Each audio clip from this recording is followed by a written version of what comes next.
Chant 1, chapitre 11, verset 13. Page 316.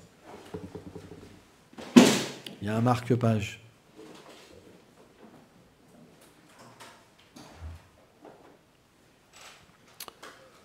Om Namo Bhagavate Vasudevaya. Om Namo Bhagavate Vasudevaya. Om Namo Bhagavate Vasudevaya. Om Namo Bhagavate Vasudevaya. Om Namo Bhagavate Vasudevaya.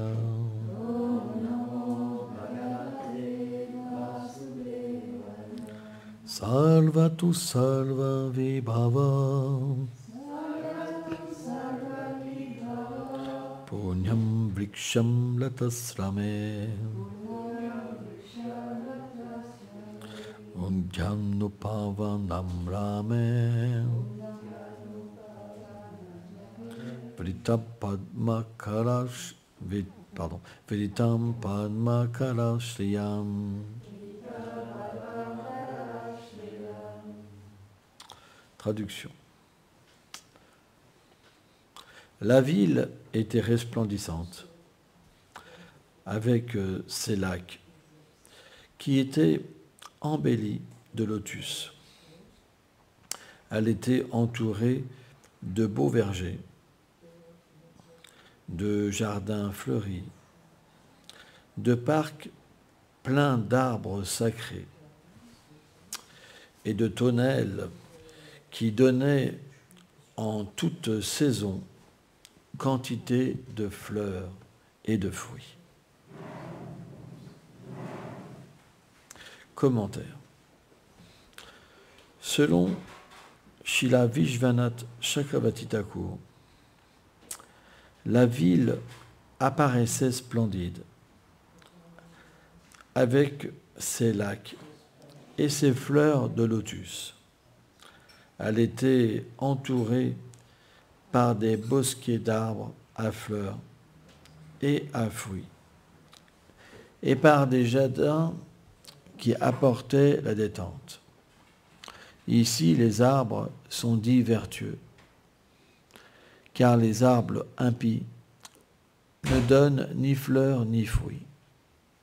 De plus, ils les donnaient tout au long de l'année.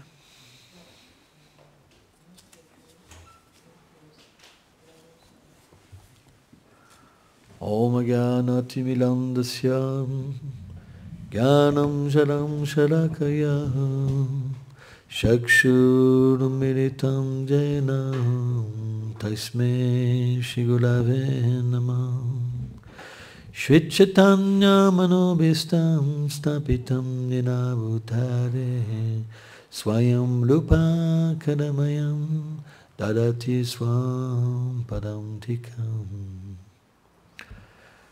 Panchakarpatalobhyacha Kripa Sindhu Bhyaevacha Patitanam Pavanebhyo Vaishnavebhyo Namo Namaha.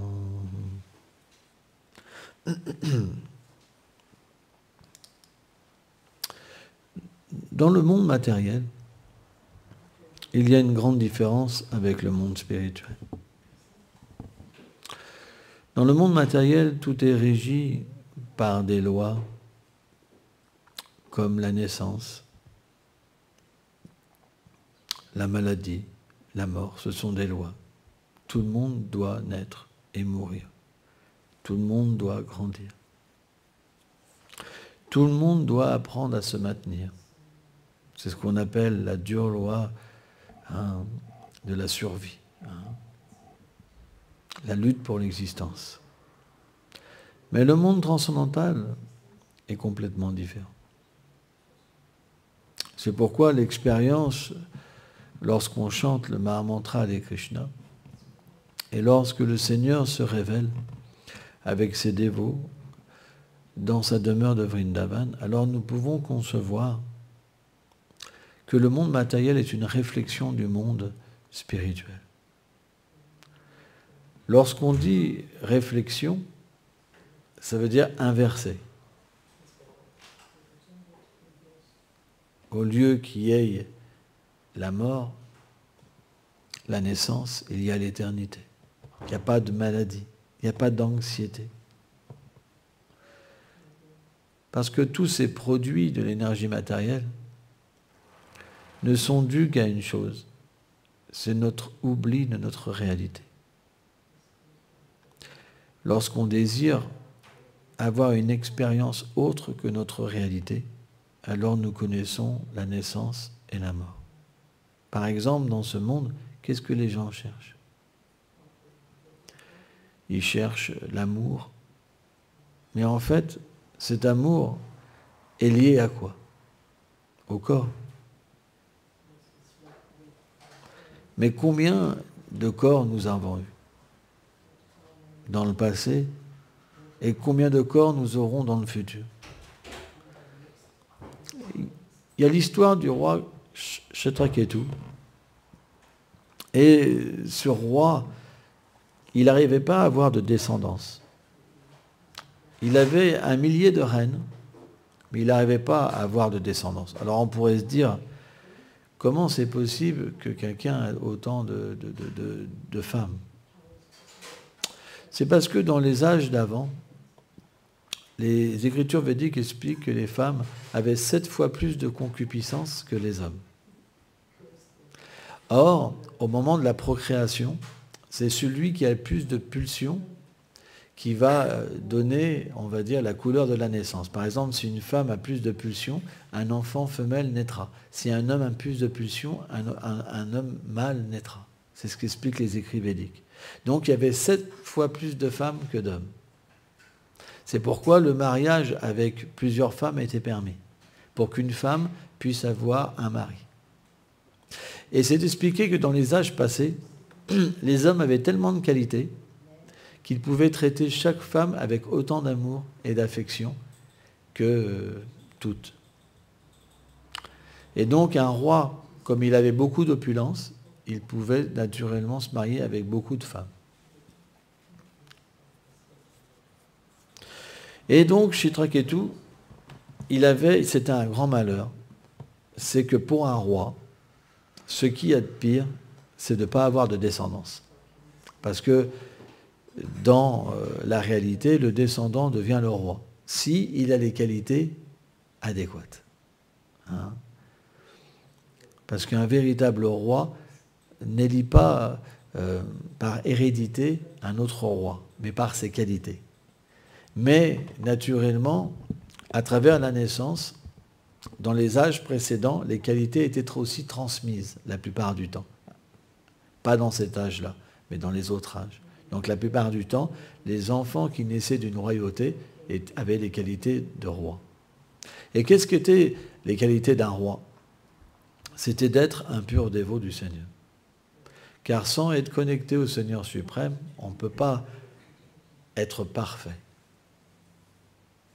C'est expliqué que les rois étaient tellement qualifiés que dans les royaumes, par exemple, certains royaumes, il n'y avait même pas la maladie.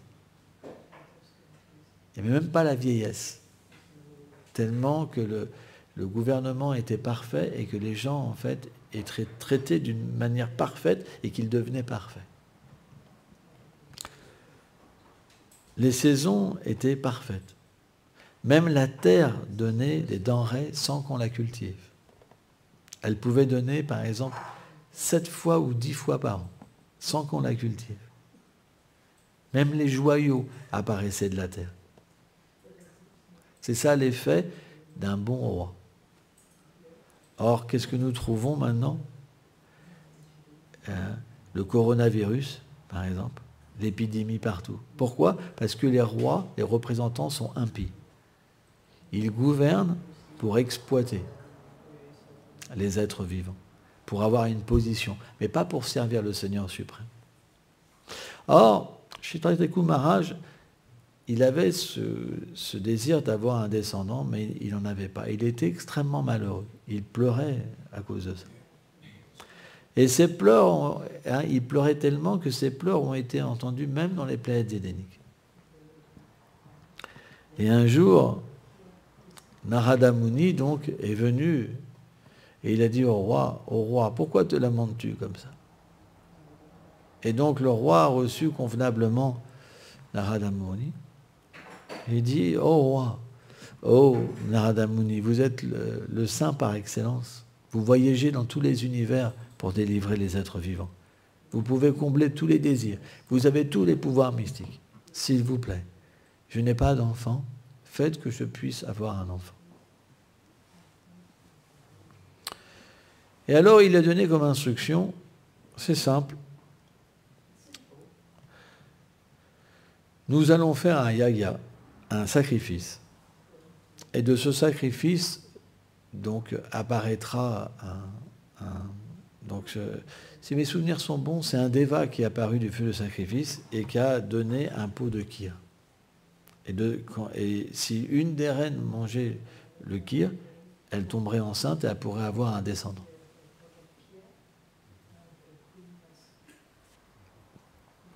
Mais Narada Muni lui a dit, je ne te promets ni le bonheur, ni le malheur. Je ne te promets pas d'être heureux. Voilà. On va dire plutôt ça. Et donc le roi était quand même interpellé par cette phrase de Narada Muni. Et il dit, bon, je comprends, c'est vrai qu'avoir un enfant, c'est d'une grande joie. Hein, je vais avoir une grande joie, mais j'aurai aussi des peines. Parce que c'est normal. Donc, qu'est-ce qu'a fait le roi? Bien qu'il était égal envers ses 1000 épouses, il en a choisi une pour la descendance. Et naturellement, quand le feu de sacrifice fut terminé, que le pot de ghee donc, fut reçu, le pot de lait sucré fut obtenu, et que cette reine prit donc une portion du riz sucré et tomba enceinte, naturellement, elle fut la préférée du roi. Et qu'est-ce qui s'est passé? C'est que les 999 autres reines, ils sont devenus jalouses de cette reine.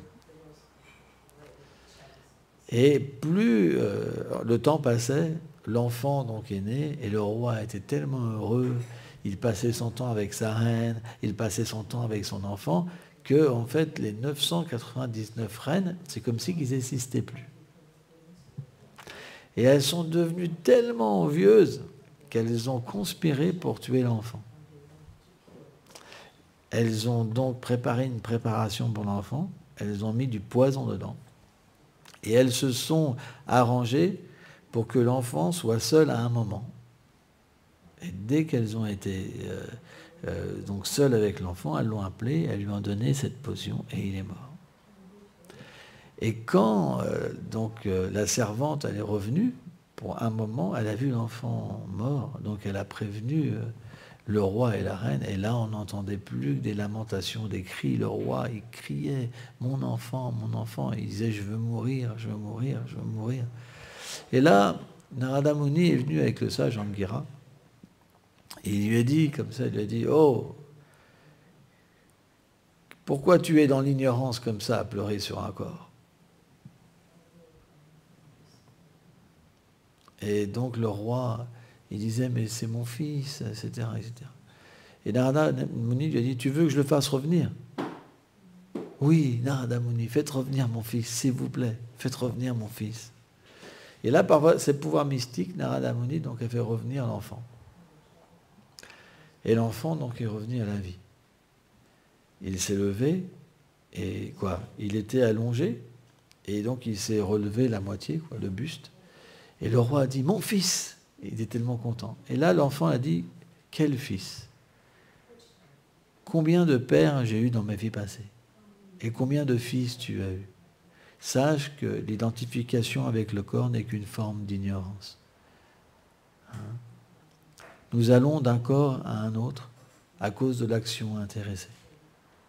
Et donc, il prêche toute une philosophie, comme quoi qu'on est différent du corps, et simplement que l'adoration du Seigneur suprême permet de se délivrer de ce cycle des morts et de renaissance.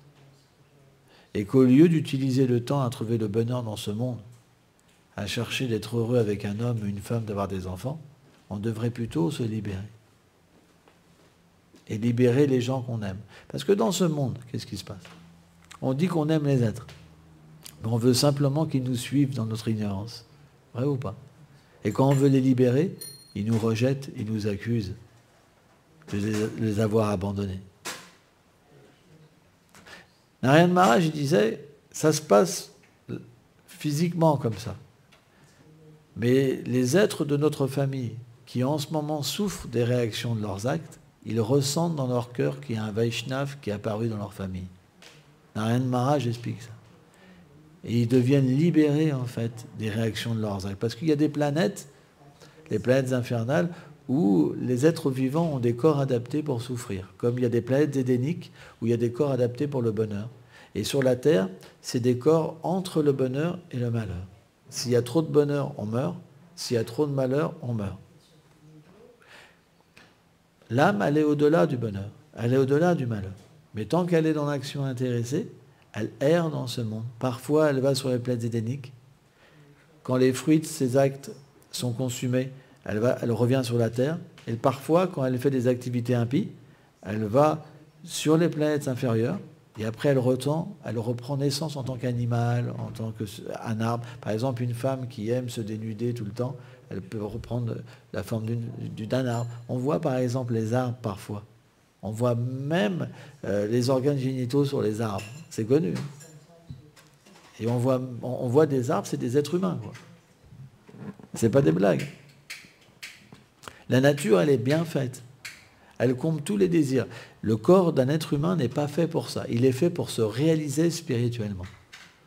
Donc quand on utilise mal le corps humain, on doit souffrir des conséquences et on reprend un corps adapté. Par exemple, quelqu'un qui adore la viande, il a un corps de tigre. Parce que tuer des animaux, pour un tigre, c'est normal. Un animal ne prend pas les réactions de ses actes. Il vit par instinct. Par exemple, il y a une histoire comme ça, qui est un peu rigolote. Un jour, il y avait des jeunes, ils faisaient du spiritisme comme ça. Et puis il y avait un de leurs amis qui avait eu un accident et qui était mort. Donc il voulait rentrer en contact avec lui.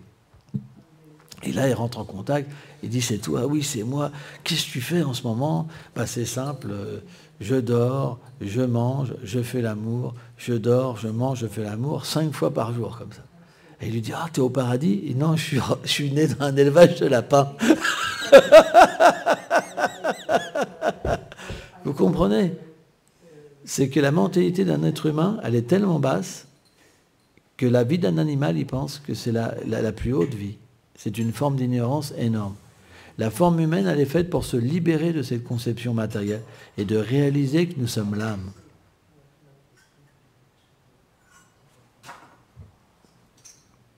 Donc automatiquement, quand Ketu Maharaj, il a pu voir son fils lui prêcher cette philosophie, alors il s'est détaché.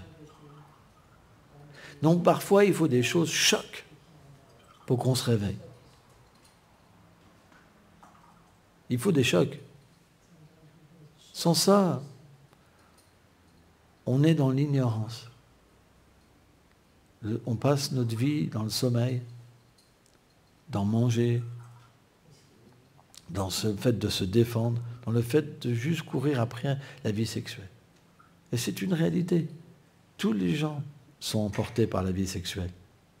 Ce monde, il est considéré comme les chaînes de la vie sexuelle. De Brahma à la petite fourmi, tout le monde court après la vie sexuelle. Lorsque vous vous libérez de cette vie sexuelle, vous pouvez voir la vérité partout. Krishna lui-même dit que c'est extrêmement difficile. Mais celui qui arrive à ne plus être dominé par la vie sexuelle, il peut le réaliser. C'est pourquoi, bien que dans la société védique, le mariage soit autorisé, il est fait pour se détacher. Ça veut dire que l'homme et la femme s'unissent pour s'aider à se détacher ensemble, parce qu'ils sont trop faibles.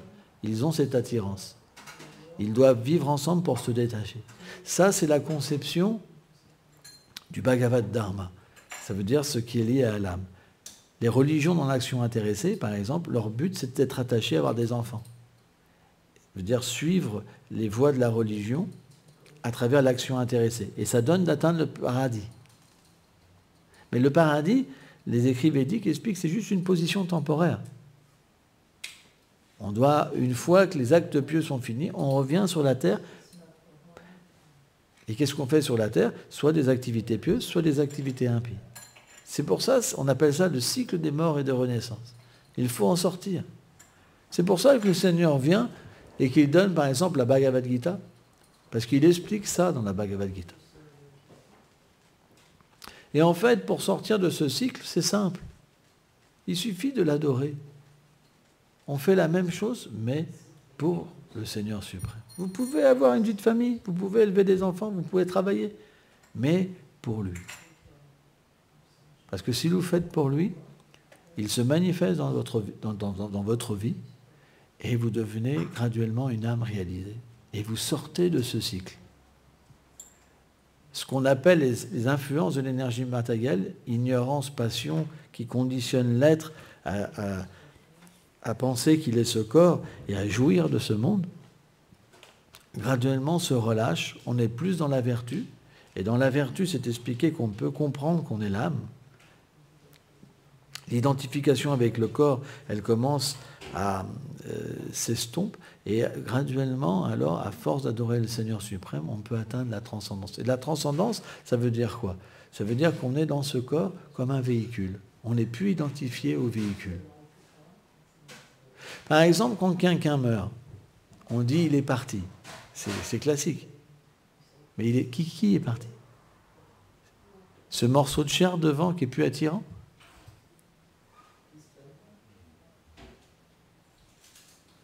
Donc c'est le problème de notre société, c'est le problème des faux rois. C'est qu'au lieu de délivrer les gens, qu'est-ce qu'ils leur promettent? Votez pour moi, vous allez plus vous gratifier l'essence. Vrai ou pas?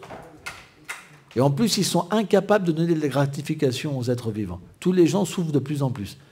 Et à la fin du règne, ils disent « Ah, on va le virer, il faut le mettre dehors. C'est de sa faute si on souffre. On l'aurait élu l'autre, ça aurait été mieux. » Et en fait, ils élisent un autre, c'est la même chose. C'est tous des voleurs et des tricheurs. Eux-mêmes, ils sont frustrés, mais ils disent « Moi, si vous votez pour moi, vous serez plus frustrés, ce sera fini. » C'est des grands tricheurs. C'est pour ça que les gens souffrent. Et en élisant des tricheurs, ils s'enfoncent de plus en plus dans la souffrance. C'est un cycle sans fin. C'est pourquoi on a besoin de la connaissance. Parce que quand les gens auront la connaissance, ils arrêteront d'élire des tricheurs, et ceux qui vont se présenter, ils seront de plus en plus qualifiés au fur et à mesure que le peuple sera qualifié. C'est pour ça que la connaissance spirituelle, elle peut sauver l'humanité.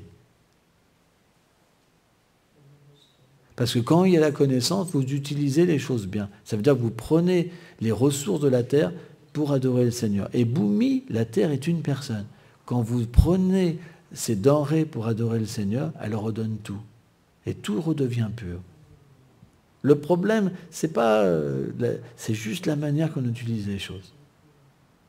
Parce que comme on n'a plus de vie intérieure, on cherche à travers les sens à exploiter. Et on détruit tout. C'est comme ça. Tout va très vite. Maintenant, il faut des avions, des ceci, des cela. Mais en fait, quand les gens sont dans la vertu, ils n'ont plus besoin de ça. Simplement, quand ils ferment les yeux, ils peuvent voir le Seigneur suprême et complètement absorbé dans l'amour. En ce moment, tout est inversé. C'est l'âge le pire, l'âge de Kali. Et en même temps, c'est l'âge le meilleur. En fait, Chaitanya Mahaprabhu, une fois, dans la maison de Shrivas, il a dit « Qui dit que l'âge de Kali, il n'y a pas d'amour de Dieu, il n'y a pas de dévotion ?» Il dit « Cet âge est le meilleur des âges. Parce que je descends dans cet âge pour donner mon propre service de dévotion. » C'est pourquoi il y a un bénéfice énorme. Adorez Krishna, acceptez Krishna dans votre vie. Chantez ses noms, servez-le, et vous atteindrez facilement la perfection. Mais ce qu'il faut, c'est être bien associé. Si vous êtes associé avec des dévots, alors vous pourrez rester un dévot. Mais dès qu'on est associé avec des matérialistes, alors on oublie de nouveau Krishna. C'est comme ça. C'est très puissant. Et 10 ans passent sans qu'on ait même vu quoi que ce soit. C'est vrai. C'est mystique, quoi. Et dès qu'on est avec les dévots, paf, on se souvient de quelque chose. Il y a quelque chose qui fait qu'on n'est plus pareil. C'est puissant. Parce que c'est vrai, c'est la réalité. On est différent du corps. On est l'âme. Et le Seigneur est une réalité. Et l'amour de Dieu est le but. Pas la concupiscence. C'est pas du fanatisme, c'est quelque chose de normal. Expérimentez et vous comprendrez. Juste chanter, continuez à chanter. Juste chanter le Mahamantra de Krishna. Et alors, Krishna lui-même vous protégera, vous accompagnera. Et il fera tous les arrangements pour que vous reveniez à lui. Merci beaucoup.